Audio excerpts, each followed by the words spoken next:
quiet little town of Nousudal, constructed in the 79th turn of the Prelude cycle, sits on the southwestern side of the province of Verzoza within the Seychelles Overlook region. An area where nature seems to be overstaying its welcome, judging by the out-of-control flora and fauna to a lesser degree. Nousudal's current mayor is a human Esmakin in his early 40s by the name of Ansel Jalan, who by all accounts does a decent enough job keeping things in order and has a friendly streak about him. Truth be told, a town as small as Nousudal likely doesn't have any problem at all with keeping things running smoothly, what with how everyone within it knows each other and all. Despite appearances, the town does have a bit of a reputation about it. The first is that the town sits no more than a few miles from the massive labyrinthine-esque forest known as Seychelles Glen, a location which itself is several miles long and has a persistent aura of mystery about it.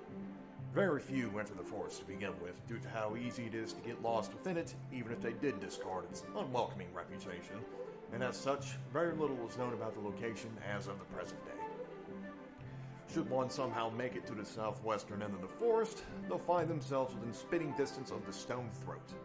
The Stone Throat is a tunnel that allows access to the dwarven homeland of Vern and is in fact the only way to go between it and Verzoza without boat travel or climbing.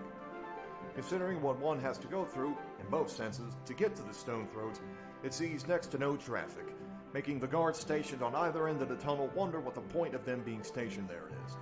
There have been talks of digging another tunnel that will involve any Esmakin having to go through Seychelles Glen at least, but disagreements between how it should be handled in general have caused them to be put on hold indefinitely.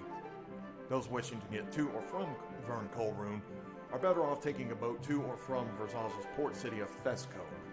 While this approach doesn't result in too terribly long of a journey, it goes without saying that sea travel has its own set of problems.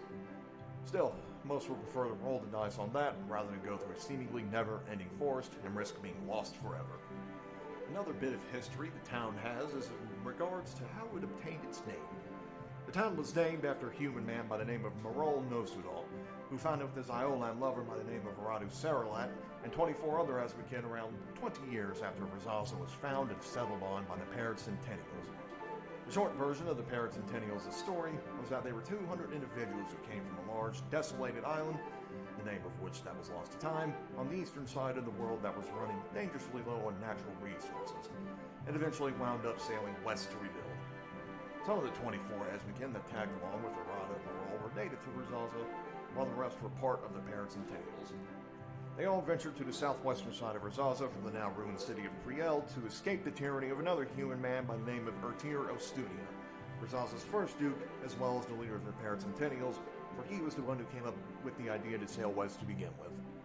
Arada in particular was all too happy to escape elsewhere through love, and from Ertir, who dragged her from her home to begin with, the second they were able to escape the city without notice.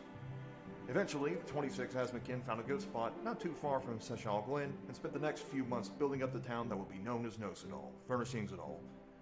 Quite a few trees from the forest had to be cut down to make this happen, which themselves proved to be fairly resistant to that, making initial construction difficult.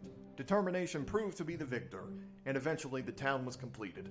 Once all was said and done, much celebration was had by the town's residents, and Arada managed to convince the others to name it after Morrowind. A year after the town was constructed, the first of what would be an annual festival celebrating such events would take place.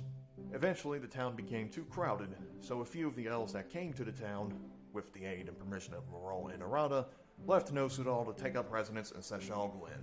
Seychelles Glen and Nousudal both will also inevitably gain another bit of recognition before long, thanks to the actions of a certain individual who is rescued from the forest in the present day.